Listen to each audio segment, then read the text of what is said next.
श्री अकाल टीवी 84 देख रहे सारे दर्शकों का स्वागत है। मैं हरप्रीत कौर ते बुलेटिन की शुरुआत करते हैं हेडलाइन से नाल। कैप्टन वालों किसानां दी कर्जा माफी दी मुहिम जारी। अपने जद्दी पिंड महराज विच रैली कर 18,000 तो वध किसानां दे 97 करोड़ रुपए दे कर्जे माफ करन दा कीता दावा। अकाली दल ते कीते खूब हमले। अरदास राही नीतीश कुमार दे सोहले गाण वाले अवतार सिंह हित नूं श्री अकाल तख्त साहिब ने लाई सजा। तनखाहिया करार देंदे हुए अकाली आगू नूं जोड़े चाड़न बर्तन साफ करन ते कीर्तन सरवण करन दी दित्ती सेवा। तख्त श्री पटना साहिब के जथेदार इकबाल सिंह खिलाफ कमेटी मैंबरां ने श्री अकाल तख्त साहिब के जथेदार ज्ञानी हरप्रीत सिंह नूं कीती शिकायत। आचरण ते चुकी उंगल कहा 2 ब्याह करवाए हुए ने ते RSS दे ने एजेंट। बहबल कलां गोलीकांड के मामले में गिरफ्तार किए गए साबका SSP चरणजीत शर्मा तो पुछगिछ शुरू। होर भी खुलासे होने की उम्मीद। कैप्टन ने कहा कड़ियां जोड़ असली दोषी नूं भी जरूर फड़ांगा, जबकि सुखबीर बादल ने लाए बदले की राजनीति के दोष। ते सुखबीर बादल के अधूरे पे ड्रीम प्रोजेक्ट BRTS नूं नवजोत सिद्धू ने किया कंप्लीट। अमृतसर शहर लई 93 नवीं मेट्रो बसां नूं दिखाई हरी झंडी। कहा अमृतसर विच कूड़े दे डंप खत्म करना अगला टीचा। ते हुणे खबरां दा विस्तार। मुख मंत्री कैप्टन अमरिंदर सिंह ने अपने जद्दी पिंड महराज विच किसान कर्ज माफी लई एक वड्डी रैली की। बठिंडा पुजे कैप्टन ने अपनी स्कीम के तीजे गेड़ विच सोमवार नूं बठिंडा ते मानसा जिले के 18,000 तो वध किसानां दे 97 करोड़ रुपए के कर्जे माफ करने का दावा किया। इस नाल ही कैप्टन ने बरगाड़ी गोलीकांड के दोषियों नूं सजावां दिवाउण दा वादा भी किया। समागम विच जाण तो पहलां कैप्टन अपने पिंड के गुरु घर विखे नतमस्तक होए। पिंड का मोह कह लो या सिर ते चोणा, पर इत्थे कैप्टन अमरिंदर सिंह दे वतीरे विच जिक्रयोग तब्दीली दिसी। कैप्टन ते उन्हां दी पत्नी पिंड वासियां नूं बड़े मोह नाल मिले। अज है जिहड़े साडे डेट वेवर जिहनूं कहंदे ने कर्जा माफी, ये कोई अही जी गल नहीं कि इस 2 लाख देण नाल 2 लाख ताईं देण नाल जिन्ना भी कर्जा है सारा कुछ सब कुछ खत्म हो जाएगा। इहदे नाल नहीं हुंदा। ये तो सिर्फ एक राहत दे रहा सी उन्हां गरीबां नूं जिहड़े दबे हुए ने इस कर्जे हेठ उठ के 2 लाख रुपए अगर असीं उन्हां नूं दे दईए थोड़ी उन्हां नूं राहत मिल जूगी। अगर इहदा पूरा कोई हल कढना है तो जैसे मैं दिल्ली की सरकार नाल गल कीती सी, प्रधानमंत्री नाल गल कीती सी, उन्हां नूं बेनतियां भी कीती सी पब्लिक दे विच कि तुसीं साडी मदद करो इस प्रोग्राम च। ना कोई चिट्ठी का जवाब, ना कोई उन्होंने किते कोई ऐलान किया है। हुण तीसरा दौर चल रहा है, जिहड़े 2 तो 5 किले तक ने उन्होंने असीं कोऑपरेटिव महकमे दा असीं कर रहे हैं और इस तो बाद चौथा आऊगा जिथे असीं उन्होंने दूजे बैंकों को करांगे। और जैसे रंधावा साहब ने तुहानूं दस्सिया है मुकरा नहीं, जिउं जिउं साडे कोल पैसे आउणगे असीं अपने किसानों को देवांगे ताकि इसको होर असीं वधा के उन्हां दे औखी घड़ी तो कर सकीए। नीतीश कुमार की तुलना दसम पातशाह नाल करन ते श्री अकाल तख्त साहिब ने अकाली लीडर अवतार सिंह हित नूं तनखाहिया करार दिता है। 5 सिंह साहिबान वालों हित नूं जोड़े चाड़न, बर्तन साफ करन ते कीर्तन सरवण करन दी सेवा लगाई है। अवतार सिंह हित अज श्री अकाल तख्त साहिब ते 5 सिंह साहिबान सामने पेश हुए। याद रहे कि तख्त श्री पटना साहिब प्रबंधकी कमेटी के प्रधान अवतार सिंह हित उपर इल्जाम सी कि उन्हें सिख धर्म की अरदास दे वाक बिहार के मुख्यमंत्री नीतीश कुमार की शलाघा लई वरते सी। इस मगरों श्री अकाल तख्त साहिब के कार्यकारी जथेदार ज्ञानी हरप्रीत सिंह ने हित नूं तलब किया सी। हित दिल्ली कमेटी के भी प्रधान रहे ने ते श्रोमणी अकाली दल के सीनियर आगू ने। दस दईए तख्त श्री पटना साहिब विखे 13 जनवरी नूं गुरु गोबिंद सिंह जी का प्रकाश पुरब मनाया गया सी। 3 रोजा गुरमत समागमां दौरान गुरुद्वारा शीतल कुंड की नवीं इमारत का नींह पत्थर रखा गया सी। यह नींह पत्थर बिहार के मुख्यमंत्री नीतीश कुमार वालों रखा गया सी। समागम विच तख्त श्री पटना साहिब प्रबंधकी कमेटी के प्रधान अवतार सिंह हित, श्रोमणी कमेटी के प्रधान भाई गोबिंद सिंह लोंगोवाल भी हाजिर सन। अरदास दे वाक दी वरतों नीतीश कुमार दी शलाघा विच वरतन कारण श्री अकाल तख्त साहिब ने अकाली लीडर अवतार सिंह हित नूं तनखाहिया करार दिता है। 5 सिंह साहिबान वालों हित नूं जोड़े चाड़न, बर्तन साफ करन ते कीर्तन सरवण करन दी सेवा लगाई है। अवतार सिंह हित अज श्री अकाल तख्त साहिब ते 5 सिंह साहिबान सामने पेश हुए। याद रहे तख्त श्री पटना साहिब प्रबंधकी कमेटी के प्रधान अवतार सिंह हित उपर इल्जाम सी कि उन्हें सिख धर्म की अरदास दे वाक बिहार के मुख्यमंत्री नीतीश कुमार की शलाघा लई वरते सी। प्रधान तख्त श्री हरमंदर जी पटना साहिब बिहार ने एक व्यक्ति विशेष ਲਈ अकाल पुरख ਅਤੇ गुरु साहब ਲਈ ਵਰਤੇ ਜਾਣ ਵਾਲੇ ਵਿਸ਼ੇਸ਼ਣਾਂ ਦੀ ਵਰਤੋਂ ਕੀਤੀ ਸੀ, ਜਿਸ ਨੂੰ ਅੱਜ ਮਿਤੀ 15 ਮਾਘ ਨਾਨਕਸ਼ਾਹੀ ਸੰਮਤ 550 ਮੁਤਾਬਕ 28/1/2019 ਨੂੰ ਸ੍ਰੀ ਅਕਾਲ ਤਖਤ ਸਾਹਿਬ ਜੀ ਵਿਖੇ ਤਲਬ ਕੀਤਾ ਗਿਆ, ਜਿਸ ਨੇ ਗੁਰੂ ਗ੍ਰੰਥ ਗੁਰੂ ਪੰਥ ਪਾਸੋਂ ਆਪਣੀ ਕੀਤੀ ਭੁੱਲ ਲਈ ਖਿਮਾ ਮੰਗੀ। ਪੰਜ ਸਿੰਘ ਸਾਹਿਬਾਨ ਵੱਲੋਂ ਇਸ ਨੂੰ ਹੇਠ ਲਿਖੇ ਅਨੁਸਾਰ ਤਨਖਾਹ ਲਾਈ ਗਈ। 7 ਦਿਨ ਤਖਤ ਸ੍ਰੀ ਹਰਿਮੰਦਰ ਜੀ ਪਟਨਾ ਸਾਹਿਬ ਵਿਖੇ 1-1 ਘੰਟਾ ਸੰਗਤਾਂ ਦੇ ਜੋੜੇ ਝਾੜਨ, ਬਰਤਨ ਮਾਂਜਣ ਤੇ ਬੈਠ ਕੇ ਕੀਰਤਨ ਸਰਵਣ ਕਰਨ। 5 ਦਿਨ ਸੱਚਖੰਡ ਸ੍ਰੀ ਹਰਿਮੰਦਰ ਸਾਹਿਬ, ਸ੍ਰੀ ਅੰਮ੍ਰਿਤਸਰ ਸਾਹਿਬ ਅਤੇ ਸ੍ਰੀ ਅਕਾਲ ਤਖਤ ਸਾਹਿਬ ਜੀ ਵਿਖੇ 1-1 ਘੰਟਾ ਸੰਗਤਾਂ ਦੇ ਜੋੜੇ ਝਾੜਨ, ਬਰਤਨ ਮਾਂਜਣ ਅਤੇ ਬੈਠ ਕੇ ਕੀਰਤਨ ਸਰਵਣ ਕਰਨ। ਸੇਵਾ ਦੌਰਾਨ ਦੋਹਾਂ ਹੀ ਪਾਵਨ ਸਥਾਨਾਂ ਤੇ ਸ੍ਰੀ ਗੁਰੂ ਗ੍ਰੰਥ ਸਾਹਿਬ ਜੀ ਦੇ ਪ੍ਰਕਾਸ਼ ਸਮੇਂ ਹਾਜ਼ਰੀ ਭਰ ਕੇ ਹੁਕਮਨਾਮਾ ਸਰਵਣ ਕਰਨ। ਸੇਵਾ ਪੂਰੀ ਹੋਣ ਤੇ 1-1 ਸ੍ਰੀ ਅਖੰਡ ਪਾਠ ਸਾਹਿਬ ਆਰੰਭ ਕਰਾਉਣਗੇ ਅਤੇ ਬਾਣੀ ਸਰਵਣ ਕਰਨਗੇ ਤੇ ਦੋਹਾਂ ਹੀ ਪਾਵਨ ਸਥਾਨਾਂ ਤੇ 51-51 ਰੁਪਏ ਬਾਬਤ ਕੜਾ ਪ੍ਰਸ਼ਾਦੀ ਦੇ ਕਰਵਾ ਕੇ ਖਿਮਾ ਜਾਚਨਾ ਵਾਸਤੇ ਅਰਦਾਸ ਬੇਨਤੀ ਕਰਨਗੇ। ਜਿੰਨਾ ਚਿਰ ਅਵਤਾਰ ਸਿੰਘ ਲੱਗੀ ਸੇਵਾ ਪੂਰੀ ਕਰਕੇ ਖਿਮਾ ਜਾਚਨਾ ਦੀ ਅਰਦਾਸ ਬੇਨਤੀ ਨਾ ਕਰਵਾ ਲੈਣ, ਉਹਨਾਂ ਚਿਰ ਕਿਸੇ ਵੀ ਧਾਰਮਿਕ ਸਟੇਜ ਤੇ ਬੋਲ ਨਹੀਂ ਸਕਣਗੇ ਅਤੇ ਨਾ ਹੀ ਪ੍ਰਬੰਧਕੀ ਕੰਮਕਾਜ ਵੇਖ ਸਕਣਗੇ। ਸੇਵਾ ਦੌਰਾਨ ਕੋਈ ਵੀ ਕਮੇਟੀ ਦਾ ਅਧਿਕਾਰੀ ਤੇ ਮੈਂਬਰ ਇਹਨਾਂ ਦਾ ਸਹਿਯੋਗ ਨਹੀਂ ਕਰੇਗਾ। मैं कहना जब मैं मन बना ही लिया, मैं कुछ सजा जज सजा देता तो मैं संतुष्ट हुआ ना हुआ, मेरा की मेरा रोड की देते जे नहीं संतुष्ट होगा फिर मैं पक्की हो मैं बचूंगा। मैं जब मनता एक सिंह साहब मेरा मालक अकाल तख्त, मैं अकाल तख्त तो मुनकर हो ही नहीं सकता। ਜਿਹੜੀ भी सेवा लाई है ठीक है लाई मैं बने फिर आप मैं कबूल किया, मैं गुनाह भी कबूल किया, सेवा भी कबूल की है। मैं हूँ जाके प्रोग्राम बनाऊंगा अपना, क्योंकि इतने ही लाती है उतों ही पटना साहब लाई है, इस करके इतने तो सौखी उत्थे जाना पऊगा। यही सोच रहा पहले कितने शुरू कर जाके प्रोग्राम बनाना मैं, जे तो इतों हुई तो फिर मैं सवेरे शुरू कर देनी है, जे उत्थे हुई तो फिर मैं उससे पहले उत्थे जावांगा 7 दिन उत्थे कर पेज से आके इतों करा के प्रसाद से मैं ਤਖਤ ਸ੍ਰੀ ਪਟਨਾ ਸਾਹਿਬ ਦੇ ਜਥੇਦਾਰ ਇਕਬਾਲ ਸਿੰਘ ਦੀਆਂ ਮੁਸ਼ਕਿਲਾਂ ਘਟਣ ਦਾ ਨਾਮ ਨਹੀਂ ਲੈ ਰਹੀਆਂ। ਅੱਜ ਤਖਤ ਦੇ ਬੋਰਡ ਦੇ ਮੈਂਬਰਾਂ ਨੇ ਸ੍ਰੀ ਅਕਾਲ ਤਖਤ ਸਾਹਿਬ ਜਾ ਕੇ ਜਥੇਦਾਰ ਖਿਲਾਫ ਕਾਰਵਾਈ ਕਰਨ ਦੀ ਮੰਗ ਕੀਤੀ ਹੈ। ਬੋਰਡ ਦੇ ਮੈਂਬਰਾਂ ਨੇ ਆਪਣੀ ਸ਼ਿਕਾਇਤ ਵਿੱਚ ਕਿਹਾ ਹੈ ਕਿ ਜਥੇਦਾਰ ਇਕਬਾਲ ਸਿੰਘ ਨੇ 2 ਵਿਆਹ ਕਰਵਾਏ ਨੇ। ਉਹਨਾਂ ਤੇ ਇਲਜ਼ਾਮ ਨੇ ਕਿ ਉਹਨਾਂ ਦੇ ਚਾਲ ਚੱਲਣ ਠੀਕ ਨਹੀਂ ਤੇ ਉਹ RSS ਦੇ ਏਜੰਟ ਨੇ। ਉਹਨਾਂ ਨੂੰ ਸੇਵਾ ਮੁਕਤ ਕਰਨ ਦੀ ਮੰਗ ਕੀਤੀ ਗਈ ਹੈ। ਬੋਰਡ ਮੈਂਬਰਾਂ ਤੇ ਸਿੱਖ ਸੰਗਠਨ ਨੇ ਅੱਜ ਜਥੇਦਾਰ ਇਕਬਾਲ ਸਿੰਘ ਖਿਲਾਫ ਸਬੂਤਾਂ ਸਣੇ ਸ੍ਰੀ ਅਕਾਲ ਤਖਤ ਸਾਹਿਬ ਦੇ ਜਥੇਦਾਰ ਨੂੰ ਸ਼ਿਕਾਇਤ ਕੀਤੀ ਹੈ। ਇਸ ਮੌਕੇ ਪਟਨਾ ਸਾਹਿਬ ਦੇ ਬੋਰਡ ਮੈਂਬਰ ਕਮਿਕਰ ਸਿੰਘ ਮੁਕੰਦਪੁਰ ਨੇ ਜਥੇਦਾਰ ਇਕਬਾਲ ਸਿੰਘ ਬਾਰੇ ਜਾਣਕਾਰੀ ਦਿੰਦਿਆਂ ਕਿਹਾ ਕਿ ਜਥੇਦਾਰ ਨੇ 2 ਵਿਆਹ ਕਰਵਾਏ ਨੇ। ਉਹਨਾਂ ਨੇ ਜਥੇਦਾਰ ਦੀ ਸ਼ਖਸੀਅਤ ਉੱਤੇ ਵੀ ਸਵਾਲ ਖੜੇ ਕੀਤੇ ਤੇ ਜਥੇਦਾਰ ਤੇ RSS ਦੇ ਏਜੰਟ ਹੋਣ ਦਾ ਇਲਜ਼ਾਮ ਲਗਾਉਂਦਿਆਂ ਉਹਨਾਂ ਖਿਲਾਫ ਕਾਰਵਾਈ ਦੀ ਮੰਗ ਕੀਤੀ ਹੈ। ਜਦਕਿ ਦੂਜੇ ਪਾਸੇ ਸ੍ਰੀ ਅਕਾਲ ਤਖਤ ਸਾਹਿਬ ਦੇ ਕਾਰਜਕਾਰੀ ਜਥੇਦਾਰ ਗਿਆਨੀ ਹਰਪ੍ਰੀਤ ਸਿੰਘ ਨੇ ਕਿਹਾ ਕਿ ਉਹਨਾਂ ਕੋਲ ਸ਼ਿਕਾਇਤ ਪਹੁੰਚ ਗਈ ਹੈ ਤੇ ਇਸ ਉੱਤੇ ਵਿਚਾਰ ਕੀਤਾ ਜਾਏਗਾ। ਉਹਨਾਂ ਕਿਹਾ ਕਿ 5 ਸਿੰਘਾਂ ਦੀ ਮੀਟਿੰਗ ਵਿੱਚ ਇਸ ਸੰਬੰਧੀ ਫੈਸਲਾ ਲਿਆ ਜਾਵੇਗਾ। ਅੱਜ ਦਾ ਜੋ ਸਾਡਾ ਮੇਰਾ ਮਕਸਦ ਸੀਗਾ, ਅਸੀਂ ਜਦ ਤੋਂ ਮੈਂਬਰ ਬਣੇ ਆ ਉੱਤੇ ਜੋ ਇਹਦੀਆਂ ਇਕਬਾਲ ਸਿੰਘ ਦੀਆਂ ਉੱਤੇ ਕਾਲੀਆਂ ਕਰਤੂਤਾਂ ਦੇਖੀਆਂ ਨੇ, ਉਹ ਸਾਰਾ ਚਿੱਠਾ ਇਕੱਠਾ ਕਰਕੇ ਅਕਾਲ ਤਖਤ ਤੇ ਲੈ ਕੇ ਆਏ ਆ। ਜਥੇਦਾਰ ਨੂੰ ਬੇਨਤੀ ਕਰੀ ਆ ਵੀ ਉਹ ਇਨਕੁਆਇਰੀ ਕਰਕੇ ਉਹੋ ਜਿਹੇ ਬੰਦੇ ਨੂੰ ਅਕਾਲ ਤਖਤ ਤੇ ਜੋ ਸਾਡੀ ਆਉਣ ਵਾਲੀ ਕੌਮ ਆ ਉਹਦੇ ਲਈ ਕਲੰਕ ਆ ਉਹਨੂੰ ਉੱਥੋਂ ਹਟਾਉਣਾ ਚਾਹੀਦਾ। ਇਹ ਜਥੇਦਾਰ ਇਦੋਂ ਬੜੀ ਢਾਕੀ ਆ, ਜਿਹੜੇ ਪਹਿਲੇ ਜਥੇਦਾਰ ਸੀਗੇ ਪਹਿਲਾਂ ਜਿਹੜੇ ਅੱਜ ਹੈ ਨਹੀਂ, ਉਹ ਉਹਨਾਂ ਦੇ ਬਰਾਬਰ ਬਹਿੰਦਾ ਸੀਗਾ। CD ਬਣੀ ਹੋਈ ਆ, ਉਹਦੇ ਬਰਖਲਾਫ ਕੀ ਕੁਛ ਜਥੇਦਾਰਾਂ ਦੇ ਸਾਹਮਣੇ ਗੁਰਬਚਨ ਸਿੰਘ ਨੇ ਉਹਦੀ ਕਿੰਨੀ ਮਦਦ ਕਰੀ ਆ, ਕਿੰਨਾ ਬੋਲਿਆ ਉਹਦੇ ਹੱਕ 'ਚ। ਇਹ ਬਹੁਤ ਵੱਡੀ ਸ਼ਰਮ ਵਾਲੀ ਗੱਲ ਹੈ ਜੇ ਅਸੀਂ ਇੱਕ ਗਲਤ ਗੰਦੇ ਦੇ ਸ਼ਰਾਬ ਅਫੀਮ ਚੀਜ਼ ਦੇ ਜਨਾਨੀਆਂ ਦੇ ਬੱਚਿਆਂ ਨਾਲ ਗਲਤ ਕੰਮ ਕਰਨ ਵਾਲੇ ਦੀ ਜੇ ਅਸੀਂ ਨਾਲ ਬਿਠਾਉਂਦੇ ਹਾਂ, ਅਸੀਂ ਸਾਰੇ ਉਹਨਾਂ ਦੇ ਉਹੋ ਜਿਹੇ ਕੀ ਕੋਈ RSS ਦੀ ਸਟੇਜ ਵਗੈਰਾ ਵੀ RSS ਦੀ ਫੋਟੋ ਲੱਗੀ, RSS ਦੇ ਨਾਲ ਜਾਂਦਾ ਹੈ ਮੈਂਬਰ ਹੀ, ਮੇਰੇ ਖਿਆਲ ਮੈਂਬਰ ਵੀ RSS ਦਾ ਪੂਰਾ ਹੈ, ਇੱਕਦਮ ਨਾਲ ਸਾਰੀਆਂ ਸਟੇਜਾਂ ਤੇ ਜਾਂਦਾ। ਤੇ ਇਹ ਜੋ ਵੀ ਇਹ ਜੋ ਮਰਜ਼ੀ ਇਹਨੂੰ ਲੈ ਜਾਓ, ਕੋਈ ਲੈ ਜਾਓ, ਜੇ ਮੁਸਲਮਾਨ ਹੈ ਉਹ ਉੱਥੇ ਵੀ ਚਲੇ ਜਾਓ। ਤੇ ਕੋਈ ਨਸ਼ੇ ਪੱਤੇ ਦੇ ਵੀ ਕੋਈ ਇਲਜ਼ਾਮ ਲਗਾਏ? ਨਸ਼ੇ ਦਾ ਤਾਂ ਫੀਮ ਖਾਂਦਾ ਜੀ, ਫੀਮ ਖਾਂਦਾ, ਉਹਦਾ ਬੇਟਾ ਸ਼ਰਾਬ ਪੀਂਦਾ, ਸਰੇਆਮ ਸਾਰੀ ਪਬਲਿਕ ਸੰਗਤ ਨੂੰ ਉੱਤੇ ਪਤਾ। ਬੈਬਲ ਕਲਾਂ ਗੋਲੀकांड ਦੇ ਮਾਮਲੇ ਵਿੱਚ ਬੀਤੇ ਦਿਨ ਹੁਸ਼ਿਆਰਪੁਰ ਤੋਂ ਗ੍ਰਿਫਤਾਰ ਕੀਤੇ ਸਾਬਕਾ SSP ਚਰਨਜੀਤ ਸ਼ਰਮਾ ਤੋਂ ਅੱਜ ਪੁੱਛਗਿੱਛ ਕੀਤੀ ਗਈ। ਦੱਸ ਦੇਈਏ ਕਿ SIT ਦੇ ਮੁਖੀ AGDP ਪ੍ਰਬੋਧ ਕੁਮਾਰ ਵੀ ਇਸ ਮੌਕੇ ਥਾਣੇ ਵਿੱਚ ਮੌਜੂਦ ਰਹੇ। ਜ਼ਿਕਰਯੋਗ ਹੈ ਕਿ ਬੈਬਲ ਕਲਾਂ ਗੋਲੀकांड ਮਾਮਲੇ ਵਿੱਚ ਉਸ ਵੇਲੇ ਦੇ ਮੋਗਾ ਸ਼ਹਿਰ ਦੇ SSP ਚਰਨਜੀਤ ਸ਼ਰਮਾ ਦਾ ਨਾਮ ਸ਼ਾਮਿਲ ਸੀ, ਜਿਸ ਸੰਬੰਧੀ ਸਪੈਸ਼ਲ ਇਨਵੈਸਟੀਗੇਸ਼ਨ ਟੀਮ ਦਾ ਗਠਨ ਕੀਤਾ ਗਿਆ ਸੀ। ਚਰਨਜੀਤ ਸ਼ਰਮਾ ਨੂੰ ਆਪਣਾ ਪੱਖ ਰੱਖਣ ਦਾ ਮੌਕਾ ਦਿੰਦਿਆਂ 29 ਜਨਵਰੀ ਤੱਕ ਦਾ ਸਮਾਂ ਦਿੱਤਾ ਗਿਆ ਸੀ, ਪਰ ਮਿਲੀ ਜਾਣਕਾਰੀ ਅਨੁਸਾਰ ਉਹ SIT ਦੇ ਸਾਹਮਣੇ ਪੇਸ਼ ਨਾ ਹੋ ਕੇ ਵਿਦੇਸ਼ ਦੌੜਨ ਦੀ ਤਿਆਰੀ ਕਰ ਰਿਹਾ ਸੀ।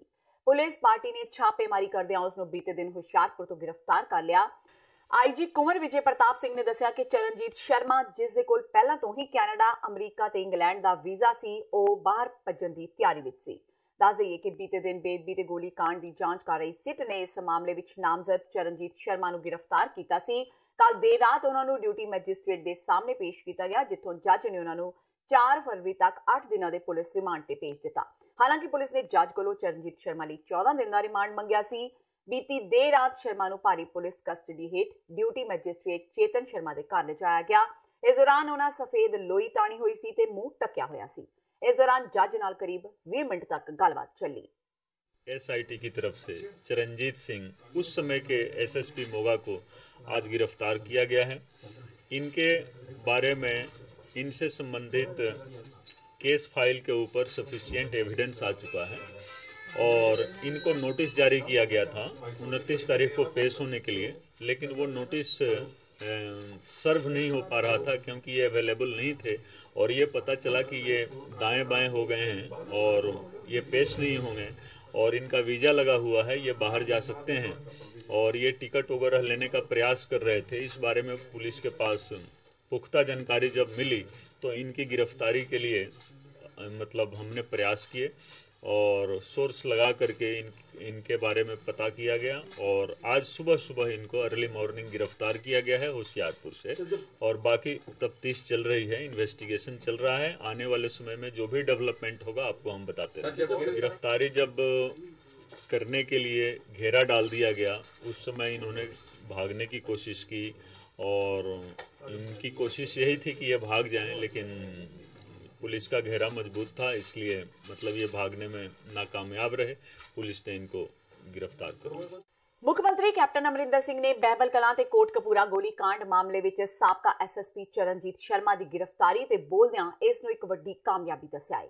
ਬਠਿੰਡਾ ਵਿੱਚ ਕਿਸਾਨ ਕਰਜ਼ ਮਾਫੀ ਦੇ ਤੀਜੇ ਪੜਾਅ ਦੌਰਾਨ ਸੰਬੋਧਨ ਕਰਦਿਆਂ ਕੈਪਟਨ ਅਮਰਿੰਦਰ ਸਿੰਘ ਨੇ ਕਿਹਾ ਕਿ ਵਿਸ਼ੇਸ਼ ਜਾਂਚ ਟੀਮ ਨੇ ਗੋਲੀ ਦੇ ਹੁਕਮ ਦੇਣ ਵਾਲੇ ਨੂੰ ਗ੍ਰਿਫਤਾਰ ਕਰ ਲਿਆ ਹੈ। ਹੁਣ ਉਸ ਨੂੰ ਅੱਗੋਂ ਕਿਸ ਨੇ ਹੁਕਮ ਦਿੱਤੇ ਸਨ ਇਹ SSP ਖੁਦ ਦੱਸੇਗਾ। ਫਿਰ ਅਸੀਂ ਦੇਖਾਂਗੇ ਗੱਲ ਕਿੱਥੋਂ ਤੱਕ ਪਹੁੰਚਦੀ ਹੈ। ਉਹਨਾਂ ਕਿਹਾ ਕਿ ਦੋਸ਼ੀਆਂ ਨੂੰ 1% ਵੀ ਬਖਸ਼ਿਆ ਨਹੀਂ ਜਾਵੇਗਾ। ਬਰਗਾੜੀ ਦੇ ਵਿੱਚ 2015 ਹੋਇਆ 3 ਸਾਲ ਹੋ ਗਏ 3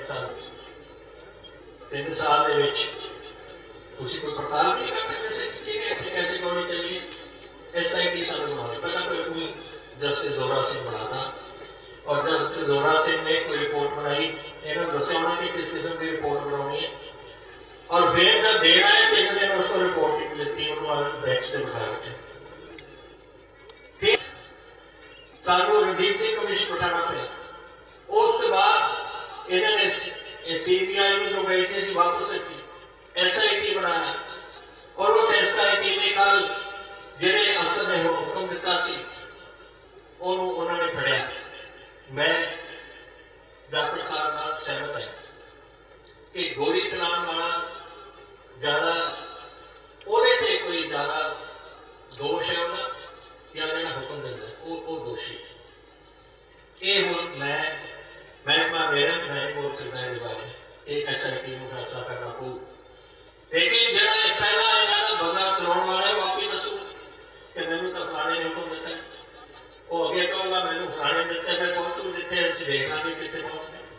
लेकिन एक गल मैं तुम्हें दस देना कि जब SIT रिपोर्ट देनी है और जो एक कोर्ट के में जाएगा दो बंदे 2 बच्चे रीड की हड्डी उन्होंने की जिंदगी रहेगी।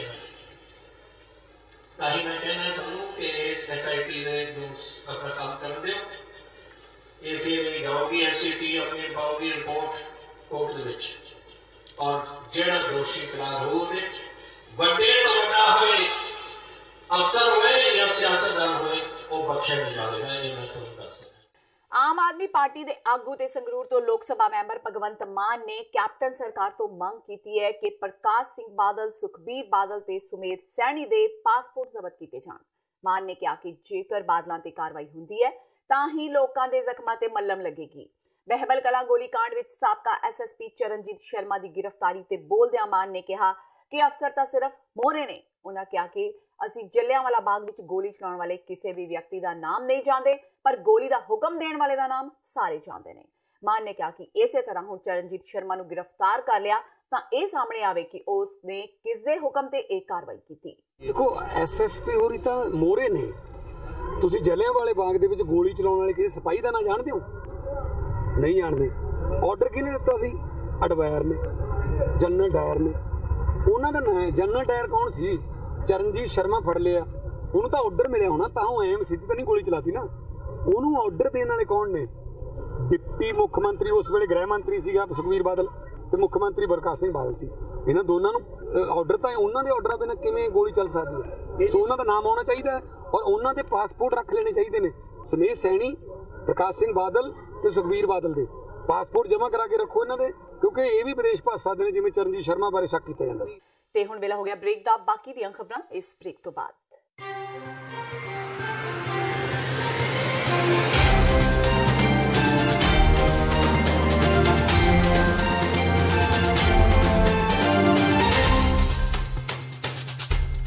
फरवरी 1986 ਨੂੰ ਵਾਪਰੇ ਸਾਕਾ ਨਕੋਦਰ ਦੇ ਨੌਜਵਾਨ ਸ਼ਹੀਦਾਂ ਦੀ 33ਵੀਂ ਵਰ੍ਹੇਗੰਢ ਮੌਕੇ 3 ਫਰਵਰੀ 2019 ਦਿਨ ਐਤਵਾਰ ਨੂੰ ਗੁਰਦੁਆਰਾ ਸਿੱਖ ਕਲਚਰਲ ਸੁਸਾਇਟੀ ਨਿਊਯਾਰਕ ਵਿਖੇ ਮਹਾਨ ਸ਼ਹੀਦੀ ਸਮਾਗਮ ਹੋਣ ਜਾ ਰਿਹਾ ਹੈ। ਖਾਲਿਸਤਾਨ ਅਫੇਅਰਸ ਸੈਂਟਰ ਦੇ ਸੰਚਾਲਕ ਡਾਕਟਰ ਅਮਰਜੀਤ ਸਿੰਘ ਅਤੇ ਹੋਰ ਪੰਥਕ ਵਿਦਵਾਨਾਂ ਵੱਲੋਂ ਕੌਮ ਦੇ ਅਜੋਕੇ ਇਤਿਹਾਸ ਨਾਲ ਸੰਬੰਧਿਤ ਵਿਚਾਰਾਂ ਦੀ ਸਾਂਝ ਪਾਈ ਜਾਵੇਗੀ। ਗੁਰੂ ਘਰ ਕਮੇਟੀ, ਦੁਆਬਾ ਸਿੱਖ ਐਸੋਸੀਏਸ਼ਨ ਅਤੇ ਸਮੂਹ ਪੰਥਕ ਜਥੇਬੰਦੀਆਂ ਵੱਲੋਂ ਆਪ ਸਭ ਨੂੰ ਇਸ ਸ਼ਹੀਦੀ ਸਮਾਗਮ ਵਿੱਚ ਪਹੁੰਚਣ ਲਈ ਬੇਨਤੀ ਕੀਤੀ ਜਾਂਦੀ ਹੈ। ਵਧੇਰੇ ਜਾਣਕਾਰੀ ਲਈ ਤੁਸੀਂ ਹੇਠ ਲਿਖੇ ਨੰਬਰਾਂ ਤੇ ਸੰਪਰਕ ਕਰ ਸਕਦੇ ਹੋ।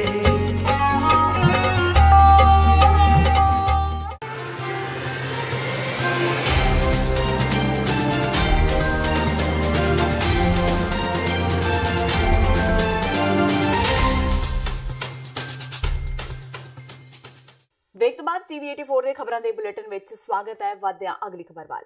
ਪੰਜਾਬੀ ਏਕਤਾ ਪਾਰਟੀ ਦੇ ਮੁਖੀ ਸੁਖਪਾਲ ਸਿੰਘ ਖਹਿਰਾ ਅੱਜ ਜ਼ਿਲ੍ਹਾ ਫਤਿਹਗੜ੍ਹ ਸਾਹਿਬ ਦੇ ਪਿੰਡ ਆਨੰਦਪੁਰ ਕਲੋੜ ਦੇ ਨਜ਼ਦੀਕ ਕੱਚੀ ਨਹਿਰ ਤੇ ਪੁੱਜੇ, ਜਿੱਥੇ ਉਹਨਾਂ ਇਸ ਨਹਿਰ ਵਿੱਚ ਆ ਰਹੇ ਖਰੜ ਸ਼ਹਿਰ ਦੇ ਸੀਵਰੇਜ ਦੇ ਗੰਦੇ ਪਾਣੀ ਤੋਂ ਪ੍ਰਭਾਵਿਤ ਹੋ ਰਹੇ ਫਤਿਹਗੜ੍ਹ ਸਾਹਿਬ ਦੇ 50 ਪਿੰਡਾਂ ਦੇ ਲੋਕਾਂ ਨਾਲ ਮਿਲ ਕੇ ਉਹਨਾਂ ਦੀਆਂ ਮੁਸ਼ਕਿਲਾਂ ਸੁਣੀਆਂ। ਦਰਅਸਲ ਇਹ ਖਰੜ ਸ਼ਹਿਰ ਦੇ ਸੀਵਰੇਜ ਦਾ ਗੰਦਾ ਪਾਣੀ ਪਿਛਲੇ ਲੰਮੇ ਸਮੇਂ ਤੋਂ ਕੱਚੀ ਨਹਿਰ ਰਾਹੀਂ ਫਤਿਹਗੜ੍ਹ ਸਾਹਿਬ ਦੇ 50 ਪਿੰਡਾਂ ਨੂੰ ਪ੍ਰਭਾਵਿਤ ਕਰ ਰਿਹਾ ਹੈ, ਜਿਸ ਕਾਰਨ ਇਹਨਾਂ ਪਿੰਡਾਂ ਵਿੱਚ ਕਈ ਭਿਆਨਕ ਬਿਮਾਰੀਆਂ ਫੈਲਣ ਦਾ ਖਤਰਾ ਬਣਿਆ ਹੋਇਆ ਹੈ। ਇਹਨਾਂ ਪਿੰਡਾਂ ਦੇ ਲੋਕ ਕਈ ਵਾਰ ਇਸ ਸੰਬੰਧੀ ਫਤਿਹਗੜ੍ਹ ਸਾਹਿਬ ਤੇ ਮੋਹਾਲੀ ਪ੍ਰਸ਼ਾਸਨ ਸਮੇਤ ਸਰਕਾਰ ਨੂੰ ਵੀ ਜਾਣੂ ਕਰਵਾ ਚੁੱਕੇ ਨੇ, ਪਰ ਕਿਸੇ ਨੇ ਵੀ ਕੋਈ ਸੁਣਵਾਈ ਨਹੀਂ ਕੀਤੀ। ਇਹ ਮਾਮਲਾ ਮੀਡੀਆ ਵਿੱਚ ਆਉਣ ਤੋਂ ਬਾਅਦ ਸੁਖਪਾਲ ਖਹਿਰਾ 50 ਪਿੰਡਾਂ ਵਿੱਚ ਖਰੜ ਵੱਲੋਂ ਆ ਰਹੇ ਪ੍ਰਦੂਸ਼ਿਤ ਪਾਣੀ ਦਾ ਜਾਇਜ਼ਾ ਲੈਣ ਪੁੱਜੇ। ਇਸ ਮੌਕੇ ਖਹਿਰਾ ਨੇ ਸੀਵਰੇਜ ਦੇ ਪਾਣੀ ਨਾਲ ਕਈ ਕਿਸਾਨਾਂ ਦੇ ਖੇਤਾਂ ਵਿੱਚ ਖਰਾਬ ਹੋ ਰਹੀ ਫਸਲ ਦਾ ਖਦਸ਼ਾ ਪ੍ਰਗਟ ਕਰਦਿਆਂ ਕਿਹਾ ਉਹ ਅੱਜ ਮੋਹਾਲੀ ਤੇ ਫਤਿਹਗੜ੍ਹ ਸਾਹਿਬ ਦੇ ਦੋਵੇਂ ਡੀਸੀਜ਼ ਨਾਲ ਇਸ ਮੁੱਦੇ ਤੇ ਹੱਲ ਲਈ ਗੱਲ ਕਰਕੇ ਆਏ ਨੇ। ਕਿ ਅੱਜ ਬੱਸੀ ਪਠਾਣੇ ਦੇ 30-35 ਪਿੰਡਾਂ ਦੀ ਬੜੀ ਗੰਭੀਰ ਸਮੱਸਿਆ ਵਾ ਕਿ ਇਹਨਾਂ ਪਿੰਡਾਂ 'ਚ ਖਰੜ ਦਾ ਅਨਟ੍ਰੀਟਡ ਸੀਵਰੇਜ ਦਾ ਵਾਟਰ, ਗੰਦਗੀ ਭਰਿਆ ਜਿਹੜਾ ਪਾਣੀ ਆ, ਉਹ ਇੱਥੋਂ ਦੀ ਇੱਕ ਪੁਰਾਣਾ ਜਿੱਦਾਂ ਕਹਿੰਦੇ ਹੁੰਦੇ ਬਰਸਾਤੀ ਨਾਲਾ, ਇਸ ਨਦੀ ਜਿਹੜੀ ਇੱਥੋਂ ਵਗਦੀ ਹੈ ਇਸ ਇਲਾਕੇ ਦੇ ਵਿੱਚ ਦੀ, ਗਵਰਨਮੈਂਟ ਨੇ ਸ਼ਹਿਰਾਂ ਦੇ ਵਿੱਚ ਟ੍ਰੀਟਮੈਂਟ ਪਲਾਂਟ ਪ੍ਰੋਪਰ ਨਾ ਲਾਉਣ ਦੇ ਕਰਕੇ ਉਹ ਸਾਰਾ ਗੰਦਗੀ ਸ਼ਹਿਰ ਦੀ ਆ ਉਹ ਇਸ ਨਦੀ ਦੇ ਵਿੱਚ ਪਾ ਦਿੱਤੀ ਆ। ਸੁੱਕੀ ਨਦੀ ਕਹਿੰਦੇ ਨੇ ਇਸ ਨੂੰ, ਜਿਹੜੀ ਕਿ ਇੱਥੇ ਆਨੰਦਪੁਰ ਪਿੰਡਾਂ ਦੇ ਵਿੱਚੋਂ ਦੀ ਹੋ ਕੇ ਜਾਂਦੀ ਆ। ਉਹ ਹੁਣ ਪਿਛਲੇ ਕੁਝ ਸਮੇਂ ਤੋਂ ਇਹ ਗੰਦਾ ਪਾਣੀ ਇਸ ਇਲਾਕੇ ਦੇ ਵਿੱਚ ਲਗਾਤਾਰ ਆ ਰਿਹਾ ਵਾ ਸ਼ਹਿਰ ਦਾ, ਔਰ ਉਹਦਾ ਕੋਈ ਸਰਕਾਰ ਕੋ ਹੱਲ ਨਹੀਂ। ਇਹਨਾਂ ਲੋਕਾਂ ਨੇ ਸਮੇਤ ਸਾਡੇ SGPC ਦੇ ਮੈਂਬਰ ਗੁਰਪ੍ਰੀਤ ਸਿੰਘ ਰੰਧਾਵਾ ਸਮੇਤ ਇਲਾਕਾ ਨਿਵਾਸੀਆਂ ਨੇ ਸਾਰਿਆਂ ਨੇ ਪੂਰਾ ਜ਼ੋਰ ਲਾ ਲਿਆ। DC ਮੋਹਾਲੀ ਨੂੰ ਵੀ ਮਿਲ ਰਿਹਾ, DC ਫਤਿਹਗੜ੍ਹ ਸਾਹਿਬ ਨੂੰ ਵੀ ਮਿਲ ਰਿਹਾ। ਇਹ ਤਾਂ ਕਹਿੰਦੇ ਨੇ ਕਿ ਅਸੀਂ ਚੀਫ ਮਿਨਿਸਟਰ ਸਾਹਿਬ ਨੂੰ ਵੀ ਰਿਪਰੈਜ਼ੈਂਟੇਸ਼ਨਾਂ ਦਿੱਤੀਆਂ। ਮੇਰੀ ਖੁਦ ਗੱਲ ਅੱਜ DC ਮੋਹਾਲੀ ਔਰ DC ਫਤਿਹਗੜ੍ਹ ਨਾਲ ਹੋਈ ਆ, ਪਰ ਸਰਕਾਰ ਦੇ ਕੋਲ ਇਹਦਾ ਕੋਈ ਪੁਖਤਾ ਹੱਲ ਨਹੀਂਗਾ। ਇਹਦੇ ਨਾਲ ਇਲਾਕੇ 'ਚ ਬਹੁਤ ਬਿਮਾਰੀ ਫੈਲਣੀ ਸ਼ੁਰੂ ਹੋ ਗਈ ਹੈ, ਕੈਂਸਰ ਵਧੇਗਾ, ਜ਼ਮੀਨੀ ਪਾਣੀ ਸਾਡਾ ਬਿਲਕੁਲ ਤਹਿਸ਼ ਨਹਿਸ਼ ਹੋ ਗਿਆ। ਇਸ ਕਰਕੇ ਗਵਰਨਮੈਂਟ ਨੂੰ ਜਾਗਣਾ ਚਾਹੀਦਾ ਵਾ, ਔਰ ਅਸੀਂ ਹੁਣ ਇਹ ਵਿਚਾਰ ਕੀਤਾ ਇਲਾਕਾ ਨਿਵਾਸੀਆਂ ਨਾਲ ਕਿ ਥੋੜਾ ਜਿਹਾ ਅਲਟੀਮੇਟਮ ਦੇ ਕੇ ਅਸੀਂ ਉੱਥੇ ਮੀਟਿੰਗ ਕਰਾਂਗੇ ਐਟ ਦ ਪੁਆਇੰਟ ਜਿੱਥੇ ਪੁਲ ਦੇ ਥੱਲੇ ਪਾਈਪ ਪਾਏ ਜਾ ਸਕਦੇ ਨੇ। ਅਗਰ ਗਵਰਨਮੈਂਟ ਬਿਲਕੁਲ ਨਹੀਂ ਕੁਝ ਕਰੇਗੀ ਤਾਂ ਫਿਰ ਅਲਟੀਮੇਟਲੀ ਸਾਡੇ ਕੋਲ ਕੋਈ ਹੱਲ ਨਹੀਂਗਾ। ਅਸੀਂ ਉਸ ਜਿਹੜਾ ਪੁਆਇੰਟ ਹੋਏਗਾ ਮਲਕਪੁਰ ਪੁਲ ਦੇ ਲਾਗੇ ਉਹਨੂੰ ਤੋੜਨਾ ਪਵੇਗਾ, ਔਰ ਇਸ ਪਾਣੀ ਬਜਾਏ ਕਿ ਜਿੱਥੇ ਪੋਪੂਲੇਸ਼ਨ ਹੈ ਜਾਂ ਲੋਕ ਇਫੈਕਟ ਹੋ ਰਹੇ ਨੇ, ਜ਼ਮੀਨ ਇਫੈਕਟ ਹੋ ਰਹੀ ਆ, ਕੈਂਸਰ ਫੈਲ ਰਿਹਾ, ਉਹ ਪਾਣੀ ਸਾਰਾ ਅਸੀਂ ਤੋੜ ਕੇ SYL ਦੇ ਵਿੱਚ ਪਾ ਦਾਂਗੇ। ਪਰ ਪਹਿਲਾਂ ਅਸੀਂ ਅੱਛੇ ਤਰੀਕੇ ਨਾਲ ਐਡਮਿਨਿਸਟ੍ਰੇਸ਼ਨ ਗਵਰਨਮੈਂਟ ਨੂੰ ਟਾਈਮ ਦੇਵਾਂਗੇ, ਵਾਰਨ ਕਰਾਂਗੇ, ਔਰ ਫਿਰ ਇਹ ਐਕਸਟ੍ਰੀਮ ਸਟੈਪ ਅਗਰ ਚੁੱਕਣਾ ਪਿਆ ਤੇ ਇਸ ਤੋਂ ਗੁਰੇਜ਼ ਨਹੀਂ ਕਰਾਂਗੇ। ਨਵਜੋਤ ਸਿੱਧੂ ਨੇ ਸੁਖਬੀਰ ਬਾਦਲ ਦਾ ਸੁਪਨਾ ਪੂਰਾ ਕਰ ਦਿੱਤਾ ਹੈ। ਛੋਟੇ ਬਾਦਲ ਦਾ ਡ੍ਰੀਮ ਪ੍ਰੋਜੈਕਟ BRTS ਜੋ ਸਾਲਾਂ ਤੋਂ ਲਟਕਿਆ ਪਿਆ ਸੀ, ਅੱਜ ਉਸ ਨੂੰ ਨਵਜੋਤ ਸਿੱਧੂ ਨੇ ਪੂਰਾ ਕਰ ਦਿੱਤਾ। ਨਵਜੋਤ ਸਿੱਧੂ ਨੇ ਗੁਰੂ ਨਗਰੀ ਵਿੱਚ BRTS ਯਾਨੀ ਕਿ ਮੈਟਰੋ ਬੱਸਾਂ ਨੂੰ ਹਰੀ ਝੰਡੀ ਦੇ ਕੇ ਚਾਲੂ ਕਰ ਦਿੱਤਾ ਹੈ ਤੇ ਸੁਖਬੀਰ ਦੇ ਵਾਅਦੇ ਮੁਤਾਬਕ ਵਿਦਿਆਰਥੀਆਂ ਨੂੰ ਪਹਿਲੇ 3 ਮਹੀਨੇ ਇਹ ਸੇਵਾ ਮੁਫਤ ਦਿੱਤੀ ਜਾਵੇਗੀ। ਸਿੱਧੂ ਨੇ ਦੱਸਿਆ ਕਿ ਇਸ ਪ੍ਰੋਜੈਕਟ ਤਹਿਤ ਕੁੱਲ 47 ਸਟੇਸ਼ਨ ਬਣਾਏ ਗਏ ਨੇ, ਜਿਸ ਤੇ 93 ਨਵੀਆਂ AC ਬੱਸਾਂ ਚਲਾਈਆਂ ਗਈਆਂ ਨੇ। ਇਸ ਦੇ ਨਾਲ ਹੀ ਸਿੱਧੂ ਨੇ 6 ਮਹੀਨਿਆਂ ਦੇ ਅੰਦਰ शहर विचों डंप चुकवाए जाने का ऐलान किया ते दस्सिया कि 3 करोड़ की लागत नाल गुड़गांव तो मशीनां लिया के दोवें डंप साफ कर इत्थे पार्क बनाए जाएंगे। दस दईए कि BRTS सुखबीर बादल का ड्रीम प्रोजेक्ट सी जो 2014 में शुरू होया, जिस नूं 3 सालों में सिरे नहीं चाड़ सके ते 2017 में कांग्रेस की सरकार बन गई, जिसने इस प्रोजेक्ट नूं नेपरे चाड़िया। ਉੱਥੇ ਉਹ ਸੜਕ ਦੀ ਵੇਟ ਥੋਨੀ ਹੈ, ਉਹਦੇ ਵਿੱਚੋਂ ਤੁਸੀਂ ਇੱਕ ਰਾਹ ਕੱਢ ਦਿੱਤਾ, ਕੱਲ ਸਮਝੋ। ਸੋ all of that was taken into consideration। ਫਿਰ ਇਹ ਸੋਚਿਆ ਵੀ ਜੇ 400 450 ਕਰੋੜ ਉਹਨਾਂ ਤੋਂ ਨਹੀਂ ਚੱਲਿਆ ਤੇ ਫਿਰ ਇਹ ਫੈਦਰ ਲਾਈਏ ਕੈਪਟਨ ਸਾਹਿਬ ਦੀ ਪੱਗ 'ਚ ਵੀ ਭਾਈ ਅਸੀਂ ਚਲਾਤਾ, ਤੁਸੀਂ ਵਾਹ ਲਾ ਲਿਆ, ਤੁਸੀਂ ਚਲਾਉਣ ਦੀ ਕੋਈ ਕਰ ਲਈ, ਤੁਸੀਂ ਪੈਸੇ ਲਾ ਕੇ ਗਰਕ ਕਰਤੇ, ਅਸੀਂ ਮਿੱਟੀ ਨੂੰ ਪਾਰਸ ਦਾ ਐ ਲਾ ਕੇ ਹੱਥ ਠਾ ਸੋਨਾ ਕਰਤਾ। ਉਹਦੇ 'ਚ ਸਮਾਰਟ ਸਿਟੀ ਦੇ ਵਿੱਚ ਵੀ ਅਸੀਂ ਟਰਾਂਸਪੋਰਟੇਸ਼ਨ ਦੀ ਗੱਲ ਕਰਾਂਗੇ। ਔਰ ਤੁਹਾਨੂੰ ਇਹ ਦੱਸ ਦਿੱਤਾ ਵੀ ਟ੍ਰੈਫਿਕ ਐਕਸਪਰਟਸ ਨੇ ਸਾਡੇ ਕੋਲ 9 ਦਿਨਾਂ ਬਾਅਦ ਜਦੋਂ ਦੂਸਰਾ ਉਹ ਪ੍ਰੋਜੈਕਟ ਲਾਂਚ ਕੀਤਾ ਤੇ ਤੁਹਾਡੇ ਸਵਾਲ ਮੁੱਕ ਜਾਣਗੇ। ਫਿਰੋਜ਼ਪੁਰ ਪੁੱਜੇ ਸੁਖਬੀਰ ਬਾਦਲ ਨੇ ਚਰਨਜੀਤ ਸ਼ਰਮਾ ਦੀ ਗ੍ਰਿਫਤਾਰੀ ਤੇ ਬੋਲਦਿਆਂ ਕਿਹਾ ਕਿ ਭਾਵੇਂ ਸ਼ਰਮਾ ਦੀ ਗ੍ਰਿਫਤਾਰੀ ਕਾਨੂੰਨੀ ਤਰੀਕੇ ਨਾਲ ਹੋਈ ਹੈ, ਪਰ ਫਿਰ ਵੀ SIT ਕੈਪਟਨ ਅਮਰਿੰਦਰ ਸਿੰਘ ਦੇ ਇਸ਼ਾਰਿਆਂ ਤੇ ਹੀ ਕੰਮ ਕਰ ਰਹੀ ਹੈ। ਸੁਖਬੀਰ ਬਾਦਲ ਨੇ ਕਿਹਾ ਕਿ ਰਣਜੀਤ ਸਿੰਘ ਕਮਿਸ਼ਨ ਨੇ ਵੀ ਕੈਪਟਨ ਦੇ ਇਸ਼ਾਰਿਆਂ ਤੇ ਹੀ ਕੰਮ ਕੀਤਾ ਸੀ। ਉਹਨਾਂ ਕਿਹਾ ਕਿ ਕਮਿਸ਼ਨ ਨੇ ਉਹਨਾਂ ਦਾ ਪੱਖ ਸੁਣਿਆ ਹੀ ਨਹੀਂ।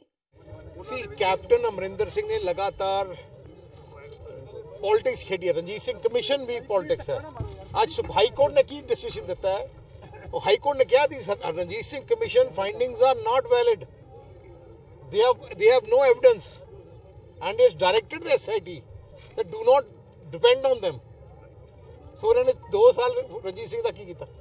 ਕੈਪਟਨ ਅਮਰਿੰਦਰ ਸਿੰਘ ਨੂੰ ਕੁਰਕੀ ਮਾਰਨ ਵਾਲੇ ਨੌਜਵਾਨ ਵਿਧਾਇਕ ਕੁਲਬੀਰ ਸਿੰਘ ਜ਼ੀਰਾ ਨੇ ਸੁਖਬੀਰ ਬਾਦਲ ਤੇ ਨਿਸ਼ਾਨਾ ਕੱਸਿਆ ਹੈ। ਜ਼ੀਰਾ ਨੇ ਕਿਹਾ ਕਿ ਸੁਖਬੀਰ ਬਾਦਲ 29 ਜਨਵਰੀ ਨੂੰ ਜ਼ੀਰਾ ਵਿਖੇ ਆਯੋਜਿਤ ਕੀਤੀ ਜਾਣ ਵਾਲੀ ਵਰਕਰ ਮੀਟਿੰਗ ਤੋਂ ਪਹਿਲਾਂ ਉਹਨਾਂ ਨਾਲ ਆ ਕੇ ਆਪਣਾ ਡੋਪ ਟੈਸਟ ਕਰਵਾਉਣ ਤੇ ਜੇਕਰ ਉਸਨੇ ਆਪਣਾ ਡੋਪ ਟੈਸਟ ਨਾ ਕਰਵਾਇਆ ਤਾਂ ਕਾਂਗਰਸੀ ਵਰਕਰ ਸ਼ਾਂਤੀਪੂਰਵਕ ਤਰੀਕੇ ਨਾਲ ਉਹਨਾਂ ਨੂੰ ਕਾਲੀਆਂ ਝੰਡੀਆਂ ਦਿਖਾਉਣਗੇ।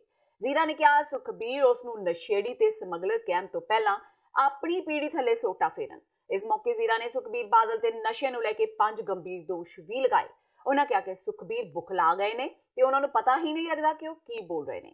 ਉਹਨਾਂ ਜ਼ੀਰਾ ਵਿਖੇ ਸੁਖਬੀਰ ਦਾ ਡੋਪ ਟੈਸਟ ਕਰਨ ਲਈ ਸਿਵਲ ਸਰਜਨ ਫਿਰੋਜ਼ਪੁਰ ਨੂੰ ਚਿੱਠੀ ਲਿਖ ਕੇ 29 ਜਨਵਰੀ ਨੂੰ ਸ਼੍ਰੋਮਣੀ ਅਕਾਲੀ ਦਲ ਦੀ ਮੀਟਿੰਗ ਵਾਲੇ ਪੈਲੇਸ ਵਿੱਚ ਡਾਕਟਰਾਂ ਤੇ ਕਿੱਟਾਂ ਉਪਲਬਧ ਕਰਾਉਣ ਸੰਬੰਧੀ ਕਿਹਾ ਹੈ।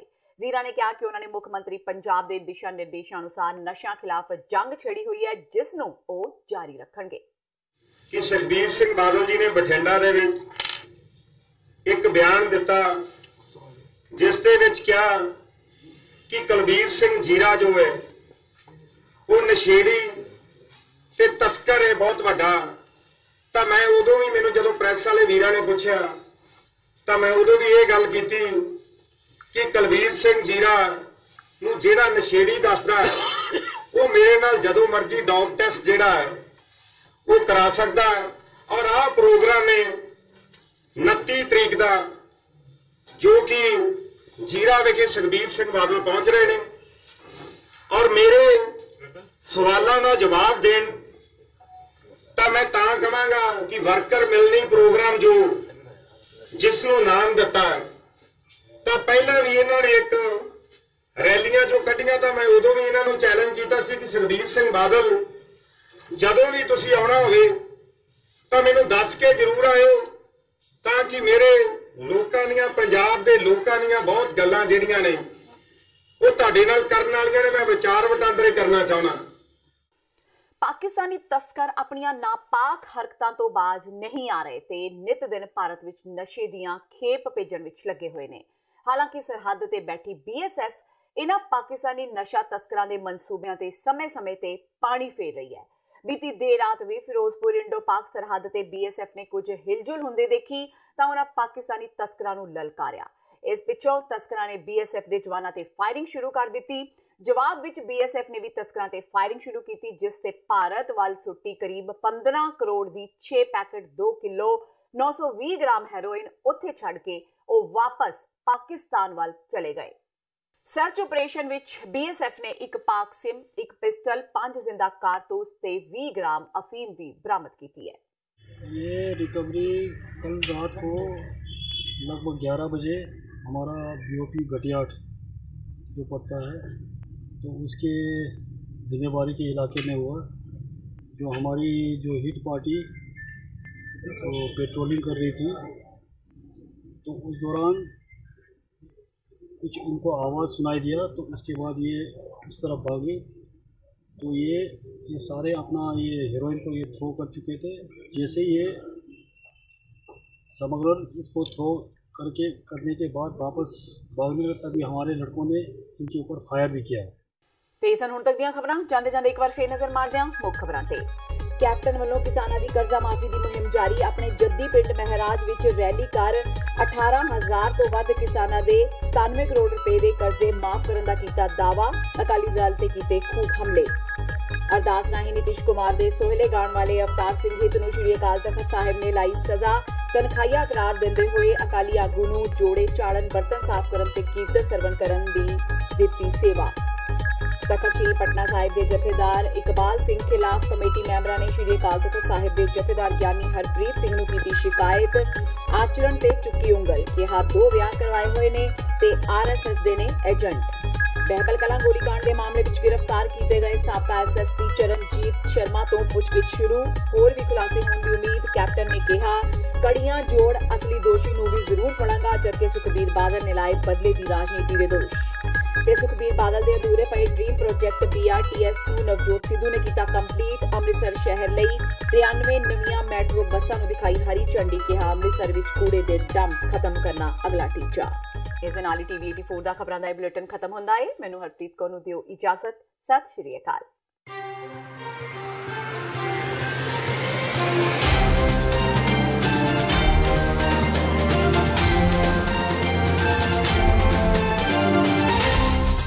चार